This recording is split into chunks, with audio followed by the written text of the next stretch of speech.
सो hey guys, welcome back और channel विश्वित classes. और आज हम लोग करने जा रहे हैं एक बहुत इंपॉर्टेंट चैप्टर करने जा रहे हैं जिसका नाम आप लोग अच्छी तरह जानते हैं, इंडियन सिविलाइजेशन एंड कल्चर। ठीक है ना। तो दोस्तों, आज की वीडियो में हम लोग जानेंगे इसके ऑब्जेक्टिव और इसके बारे में कुछ इंपॉर्टेंट चीज़ें जानेंगे जो एग्ज़ाम के लिए खास होगा। जैसे कि आपकी इन्फॉर्मेशन के लिए बता दूं कि आप जो चैप्टर पढ़ रहे हैं वो इंडियन सिविलाइजेशन एंड कल्चर है। तो दोस्तों, इसमें क्या जानने वाली बात है, पहली बात आप लोग याद रखिएगा, यह एक एसे है। क्या है? एसे है, एक निबंध है, यानी भारतीय सभ्यता और संस्कृति एक निबंध है। इस बात को हमें याद रखना होगा। दूसरी बात, इसका राइटर कोई और नहीं महात्मा गांधी हैं।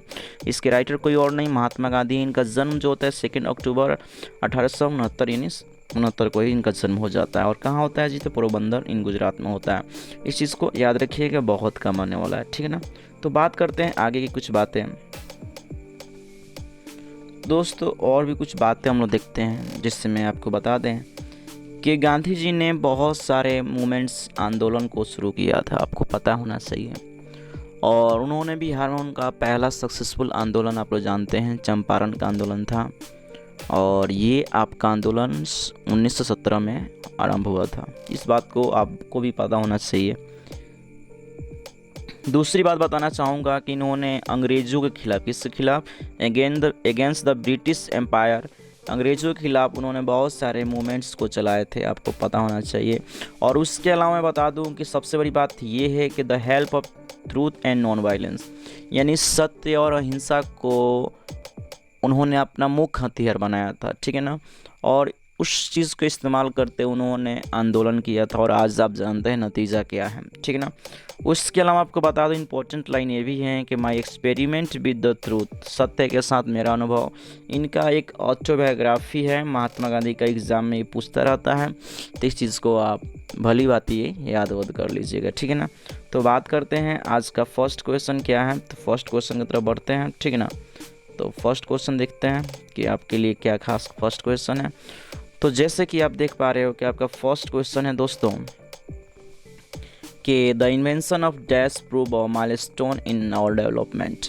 तो आपको जानकारी के लिए बता दूं कि जब से फायर का इन्वेंशन हुआ है तब से मैं बात करूं तो हमारी विकास, हमारा जो क्या कहा जाए, उसका डेवलपमेंट जो है काफ़ी तेज़ी से हुई है। ठीक है ना। तो इस बात से हम लोग अच्छी तरह जानते हैं। अगले बात की तरफ हम बढ़ते हैं, क्वेश्चन की तरफ। तो आप जानते हो थोड़ा सा नंबरिंग इधर उधर होगा, आप लोग तरफ फोकस कीजिएगा। ठीक है ना। इससे कोई घबराने की बात नहीं है। कह रहे हु वाज, ध्यान दीजिएगा, who was wrote the famous book the decline and fall of Roman Empire, यानी तो इस चीज़ को याद रखिएगा कि गिवन इसके राइटर है। इनका फोटो भी यहाँ पर आपको देखने को मिल रहा है। ठीक है ना। अगले क्वेश्चन की तरफ हम लोग बढ़ते हैं। जस गांधी जी हेट वेस्ट, आप लोगों को बताया है कि बताया ही पहले भी हैं। और जान लीजिए कि इसमें भारतीय सभ्यता और पश्चिमी सभ्यता के बारे में विशेष चर्चा हुई है। तो क्वेश्चन ये बनता है ना कि गांधी जी जो थे वे वेस्ट को, यानी पश्चिमी सभ्यता है उसको क्या वो पूरे मतलब हेट करते थे, नफरत करते थे? क्या ऐसी बात है? तो दोस्तों, ऐसी बात बिल्कुल नहीं है। ठीक है ना। क्योंकि गांधी जी ने भी आपको पता यूरोप में जाकर अध्ययन किया था।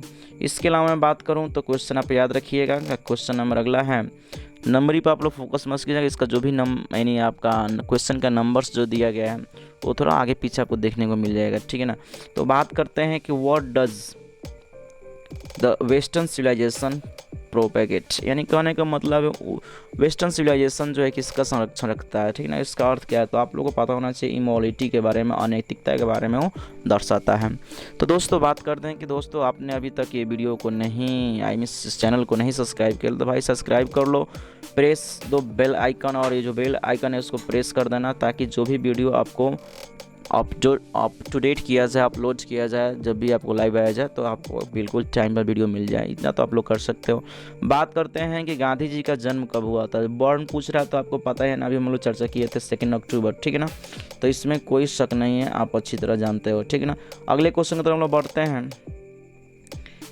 इन the word of Gandhi ji mind is dashboard. तो आपको पता है कि आप लोगों को पता होना चाहिए कि आप लोग किताब में ही लाइन चर्चा किया गया है कि माइंड जो है एक रेस्टलेस बर्ड है। क्या है जी? एक बेचैन पक्षी की भांति है, उसको जितना मिलता है वो उतना ही प्राप्त करने की चाहत रखती है, लेकिन लास्ट में अनसेटिस्फाइड हो जाती है, फिर भी असंतुष्ट रहती है। तो इसका राइट आंसर आप लोग जानते हो बी हो जाएगा, ठीक है ना। चलिए इसका राइट आंसर बताने का प्रयास कीजिएगा। What does the Gujarati equivalent for civilization means, यानी आखिरकार गुजरात में जो सभ्यता का मतलब क्या होता है। तो कोई बताएगा बालक? चल बालक कमेंट करके बता कि इसमें राइट आंसर क्या होगा, ठीक है ना। तो जल्द से जल्द मुझे कमेंट करो कि इसका राइट आंसर क्या होने वाला है, ठीक है। बहुत अच्छा, आपने बहुत अच्छा आंसर बताया दोस्तों, कोई इसमें शक नहीं है। उसका अर्थ होता है गुड कंडक्ट, जिसको बोलते हैं अच्छे आचरण, ठीक है ना। अगले क्वेश्चन की तरफ हम लोग बढ़ते हैं। तो अगले क्वेश्चन आप जैसे कि देख पा रहे हो कि Indian civilisation worship.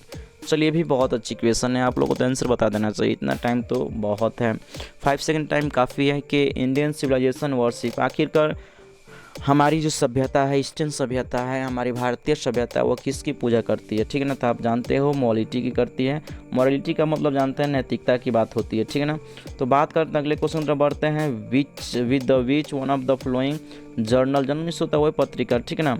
Mahatma Gandhi associate, यानी कौन सी पत्रिका से महात्मा गांधी जुड़े हुए थे। तो आप जानते हो, तो बॉम्बे तो होगा नहीं, न्यू इंडिया के बारे में चर्चा हुआ नहीं किताब में, और इंडियन मिरर के बारे में भी चर्चा नहीं हुआ। तो आप अच्छी तरह जानते हो कि वो यंग इंडिया का ही चर्चा हुआ। तो इसका राइट आंसर आप देख भी रहे हो, ठीक है ना। चलिए अगले क्वेश्चन का आंसर बताने का प्रयास कीजिएगा, इसका राइट आंसर क्या होने जा रहा है, ठीक है ना।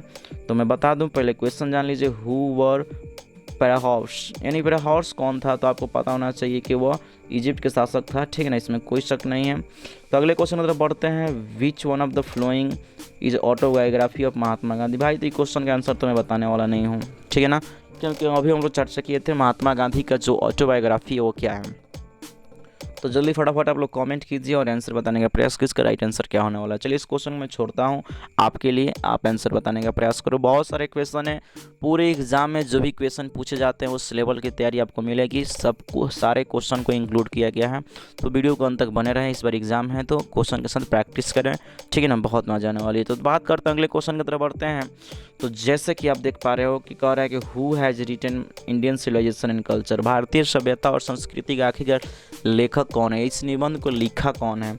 तो इसमें तो कोई शक नहीं है, पहला बात ये तो होगा नहीं, ये होगा नहीं और ये होगा नहीं, तो इसमें कोई शक नहीं, Mahatma Gandhi is right answer है, आप सही समझ रहे हो, ठीक है ना। बात करते हैं अगले क्वेश्चन की तरफ। What was that our ancestor certified with, आखिरकार किस चीज़ों से हमारी जो क्या और क्या कहते हैं, कहाँ पे हमारे जो पूर्वज थे वह कहाँ पे मतलब वो काफ़ी अच्छे फील कर रहे थे, सर्टिफाइड थे। तो आप सबको तो पता है कि वो माना करते थे कि शहरों में नहीं जाना चाहिए, शहरों में बहुत सारे क्या कहते हैं ग्रुप ऑफ थीप्स होंगे, रोबर्स होंगे, प्रोस्टिट्यूशंस होंगी और हमें वहाँ पर लूटा जा सकता है, बर्बाद किया जा सकता है। तो आप जानते हैं फिगर से ही आपको पता चल रहा होगा कि कहाँ का फिगर है। तो आप समझ रहे हो कि विलेज की बात कर रहे थे। हमारे पूर्वज जो हैं गाँव में बड़ा संतुष्ट और खुशी के साथ रहते थे। भाई जो भी नए बच्चे हैं इस चैनल को सब्सक्राइब कर लेना, ताकि जो भी आपको जब भी वीडियो नहीं डाली जाएगी तो आपको वीडियो देखने को मिलेगा, प्लस में आपका एग्ज़ाम का बेहतर तैयारी होगा, इसमें कोई शक नहीं है, ठीक है। तो बात करते हैं नेक्स्ट क्वेश्चन की तरफ। अगले क्वेश्चन की तरफ हम बढ़ते हैं। बहुत अच्छा प्यारा सा क्वेश्चन है, 18 में पूछ भी चुका है, 2018 में ये क्वेश्चन पूछा हुआ था। Our ancestor enjoy dash rule, आखिर हमारा पूर्वज हैं, दादा परदादा जो हैं वे कैसे एंजॉय करते थे। तो आपको पता है कि होम ट्रू के बारे में हम लोग चर्चा किए थे क्लास में, तो इस चीज़ के बारे में आपको पता होना चाहिए, ठीक है ना। अगले क्वेश्चन की तरफ बढ़ते हैं। अगला क्वेश्चन क्या है, थोड़ा सा गौर फरमाइएगा। अगले क्वेश्चन क्या है, Gandhi ji was shoot death on. तो गांधी जी को आपको बताया था ना कि एक फैनेटिक हैंड से, यानी कट्टरपंथी जो किसी हम लोग कहते हैं, उसी ने नथुराम गोडसे जो है इनको गोली से शूट कर दिया था। तो वो कब किया था, तो आपको अच्छी तरह पता होना चाहिए। चलिए इसका राइट आंसर बताने का प्रयास कीजिए कि इसमें कौन सा राइट आंसर होगा, क्योंकि आपको मैंने कई बार डिस्कस करवाया इस क्वेश्चन को, ठीक है ना। और ऐसे ही बताया कि उस दिन शहीद दिवस के नाम से भी मनाया जाता है, हमको पता है और आपको भी पता होना चाहिए। तो इसमें कोई शक नहीं है। पहली बात तो 47 की बात हो नहीं रही है, चल भाई हटा दे। मार्च की तो बात हुई है, नहीं हटा दे। 2 अक्टूबर की तो जन्मे हुआ था। तो इसका राइट आंसर डी हो जाएगा, आपने सही सुना, डी इज राइट आंसर हो जाएगा। चलिए बात करते हैं अगले क्वेश्चन की तरफ बढ़ते हैं। अगला क्वेश्चन क्या है तो समझते हैं। Civilization is that mode of conduct which point out to the man of the path of dash, यानी सिविलाइजेशन का मतलब ये होता है कि जो भी इंसान है, जो भी मनुष्य है, उसके क्या चीज़ को दिखाता है, वो क्या चीज़ को प्रदर्शित करता है। तो आप जानते हो भाई कि ड्यूटी को प्रदर्शित करता है, ताकि जो भी इंसान है, जो भी आप भी विद्यार्थी हो, आपका भी ड्यूटी बनता है कि इस चैनल पर वीडियो देख रहे हो तो लाइक तो बनता ही है, शेयर भी करना, ये छोटी सी ड्यूटी है। मान लीजिए जिस जिस पिता का पुत्र या पुत्री हो उसका भी ड्यूटी बनता है कि आपको पढ़ाना, आपका भी ड्यूटी बनता है कि अच्छे मार्क्स लाना। तो सिविलाइजेशन का मतलब हमारे जीवन में हर पहलू पे, हर मोड़ पे भी देखने को मिलती है, इसमें कोई शक नहीं बंधुओं। तो आपने बात को समझ ही लिया होगा।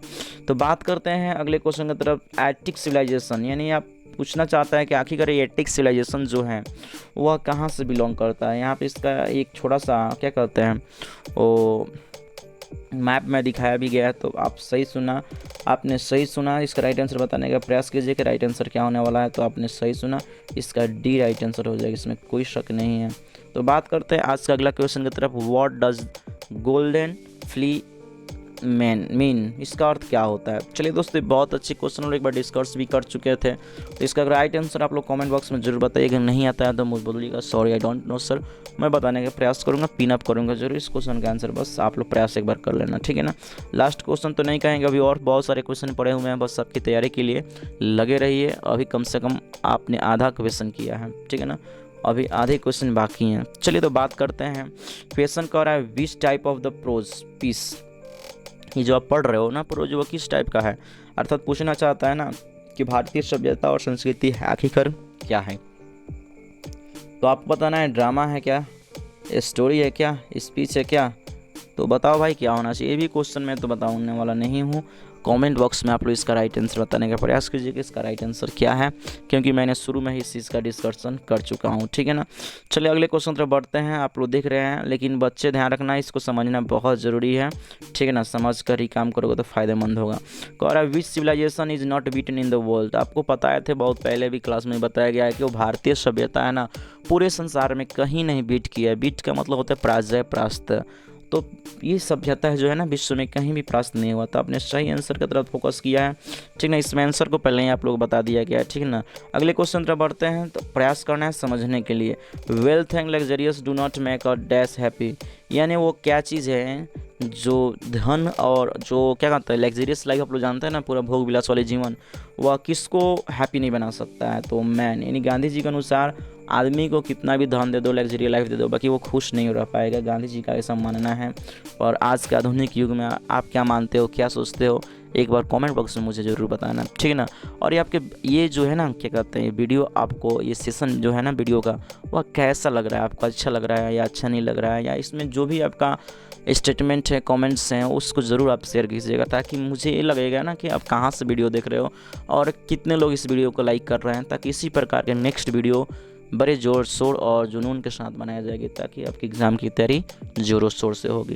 बात करते हैं, आप लोग आंसर तो समझ ही रहे हैं, लेकिन बात को समझना बहुत ज़रूरी है कि बात कहना क्या चाहता है और इसमें क्या खास बात है, ठीक है ना। तो चलिए बात करते हैं इसमें क्या खास बात है। तो क्वेश्चन को पहले समझते हैं।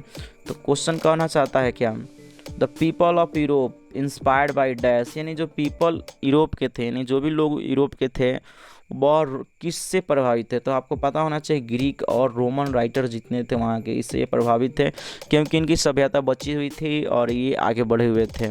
लेकिन वहीं पे ग्रीस की बात मैं करूँ, उनकी सभ्यता जब पूरी तरह से बर्बाद हो गई थी। चाइनीज़ का चाइना की मैं बात करूँ तो अभी पूरी तरह से इनकी सभ्यताएँ बर्बाद हो चुकी थी, ठीक है ना। बात करते हैं गांधी जी वेंट टू चंपारण, आखिरकार गांधी जी चंपारण कब गए थे। तो आपको पता होना चाहिए, मैंने शुरू में ही बताया था, ठीक है ना। तो 1917 की बात है, तो याद रखिएगा, इसमें कोई शक नहीं है। अगला क्वेश्चन है modern civilization is mainly the worship of dash.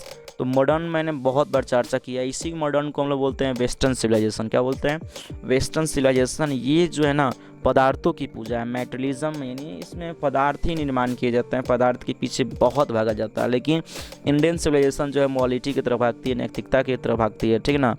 Dash prefers spiritualism and materialism, यानी किसका मानना है कि ज़्यादातर हमें स्पिरिचुअल बनना चाहिए ना कि मेटेरियलिज्म बनना चाहिए। तो आप जानते हो गांधी जी ऐसा मानते हैं, ठीक है ना। कौर है डैश लीड नोमैडिक लाइफ। तो आपको पता होना चाहिए कि पहले के टाइम में जो आदिवासी जीवन जीते थे, उनके जीवन और आज के जीवन में काफ़ी ज़्यादा फ़र्क है। तो आखिरकार वो भी तो इंसानियत है, तो मैन हो जाएगा, इसमें कोई शक नहीं है। उसके बाद है क्या कहते हैं डोमिनेशन जो होता है, जो भी माने घरेलू पालतू जिसे हम लोग बोलते हैं, of dash started under the influence of religion. तो आप जानते हो एनिमल हैं, आपको पता होना चाहिए एनिमल से बहुत सारे कार्य, खेती जो होती है, खेती बाड़ी वाड़ी का इस्तेमाल किया जाता है, इसमें कोई शक नहीं है। Indian civilization elevates the dash. तो आपको पता होना चाहिए कि क्या चीज़ को मानता है जी, तो मोरल बींग्स को मानता है, नैतिकता को मानता है, इसमें कोई शक नहीं है। Dash where were 35 with small village. आपको पता है कि हमारे पूर्वज जो थे ना वो छोटे से गांव में बड़ा खुश रहते थे, बड़ा संतुष्ट रहते थे, इसमें कोई शक नहीं है। Dash views large cities and snare and useless encumbrance. आपको पता होना चाहिए कि हमारे पूर्वज मानते थे इस बात को कि शहरों में जो है ना बहुत सारे चोरी डिस्टेट होती है और प्रशासन द्वारा आदमी को लूट लिया जाता है, तो बहुत सारी वहाँ प्रॉब्लम्स होती है। तो ये हमारे पूर्वज ऐसा मानते थे, इसीलिए वो गांव में संतुष्ट रहते थे, खुश रहते थे। ठीक ना। बात करते हैं sacrifice is the soul of um our dash. तो बात करते हैं तो ये ऋषि उसी के बारे में आप लोग तो जानते ही हैं। The values of dash are glittering even the today. तो बात करते हैं कि हमारी जो इंडियन सिविलाइजेशन है इसकी जो वैल्यूज़ है हमेशा बनी रही है। The plane living high thinking is the base of dash या मोटो ऑफ डैश। तो याद रखिएगा वेस्टर्न फिलोसफर का कहना है, एग्जाम में क्वेश्चन पूछा हुआ है। ठीक है ना। एक और इसी से मिलेगा आपको, ठीक है ना, तो हम उसको भी देख लेते हैं। तो Gandhi ji dominated Indian politics during. तो मैंने आप लोग पढ़ाया था, बताया था कि गांधी जी 1915 से लेकर और मृत्यु तक पूरी तरह से भारतीय सभ्यता में बहुत मैंने क्या कहते हैं डोमिनेटेड थे और इनका प्रभुत्व जो है चला था। ठीक है ना। तो बात करते हैं अगले क्वेश्चन की तरह। The world famous attic civilization is dash. तो किससे जुड़ा हुआ है? तो ग्रीस से जुड़ा हुआ है, याद रखना होगा। ठीक है ना। तो लेकिन बाद में जो है ना इसके विनाश भी हो गया था, आपको पता ही है। ठीक है।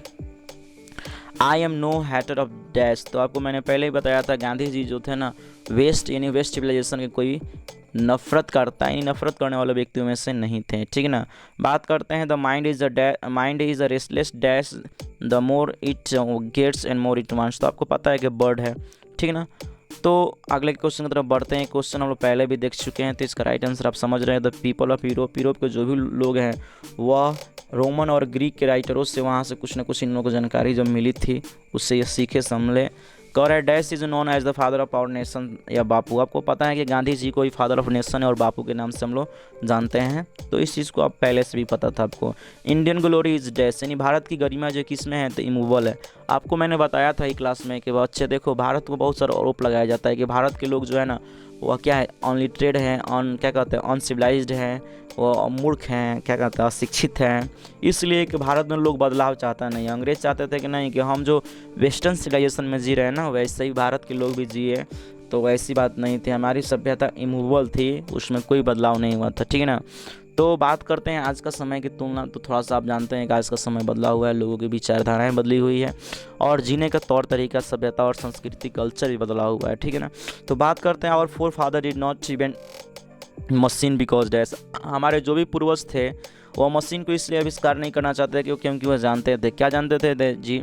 तो they should have made of us lazy. तो मशीन जो भी है वो हमें लेजी बना देता है, आलसी बना देता है। आपको पता है कि आजकल मशीन का ज़माना है और हमारे शरीर के हमारे काम तो करता है लेकिन शारीरिक फिजिकली जो हमें वीक बनाता है, कमज़ोर बनाता है, लेजी बनाता है और मेंटली भी हम लोगों को थोड़ा सा कमज़ोर बनाता है। इस बात को तो आपको पता होना चाहिए।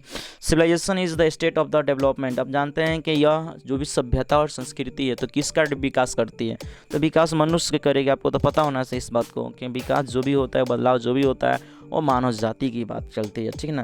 अगले क्वेश्चन की बात करें, गिवन इज एसोसिएट विद। तो आपको पता होना चाहिए गिवन जो है ग्रीक से जुड़ा हुआ है। ठीक है ना। The western civilization has tendency में टू प्रिविलेज। आपको पहले ही मैंने बताया था कि वेस्टर्न सिविलाइजेशन जो है वह मेटलिज्म है और जो इंडियन सिविलाइजेशन है वो मोरालिटी है, मोर बीइंग है। तो आप लोगों को ये सब चर्चा तो पहले भी हो चुका है। Correct. Dash were ruler of Egypt. Egypt के जो रूलर्स कौन था? तो पेराहॉप्स था। याद रखिए एग्जाम में इस चीज़ की चर्चा हो चुकी है। ठीक है ना। पेराहॉप्स देखिए फिर से यहाँ पे चीज़ को अंडरलाइन किया गया था, आप लोग थोड़ा समझिएगा कि क्या कहना चाहता है। ठीक है ना। तो बात करते हैं इसमें कि पेराहॉप्स वे रूलर ऑफ डैश एशियन। तो आपको पता होना चाहिए वो इजिप्ट की ही बात हो रही थी, इसमें कोई शक नहीं है। तो बात करते हैं नेक्स्ट क्वेश्चन की तरफ, simple living high thinking is the base of dash. तो ये हम मानना सादा जीवन उच्च विचार जिसे हम लोग बोलते हैं ना, तो यह किसका मानना है जी? तो किसी और का नहीं है, इंडियन सिविलाइजेशन का मानना है। ऐसी बात आपको पता होनी चाहिए। ठीक है ना। तो ये सारी चीज़ें हम लोग पहले भी देख लिए थे। चलिए दोस्तों, वीडियो आपको कैसी लगी आप कमेंट बॉक्स में मुझे ज़रूर बताएं और लाइक शेयर ज़रूर करें, सब्सक्राइब भी कर लें। ठीक है ना। मिलते हैं तब तक की नेक्स्ट वीडियो में। जय हिंद, जय भारत दोस्तों। ठीक है ना। आपको वीडियो कैसे लगी एक बार कमेंट में ज़रूर बताना, क्योंकि वीडियो बनाने में मेहनत लगता है यार, तो तुम तो इतना कर सकते हो ना। तो अगर लाइक और सब्सक्राइब और शेयर अच्छा खासा करते हो तो भारत इज़ माई होम पे वीडियो बनेगा, इसका समरी कहोगे तो बना देंगे और नहीं तो जैसे कि तैसे आप जानते ही हो। ठीक है ना। तो चलिए बात करते हैं। आई होप आप लोग का एग्ज़ाम बहुत अच्छा जाए, अच्छे रिजल्ट लाएंगे। ठीक है ना। तो चलिए बात करते हैं। PDF चाहिए तो आप जुड़ जाइएगा और कमेंट कीजिएगा। जाएगा सर आई नीड PDF, आपको PDF दिया जाएगा, ठीक है ना।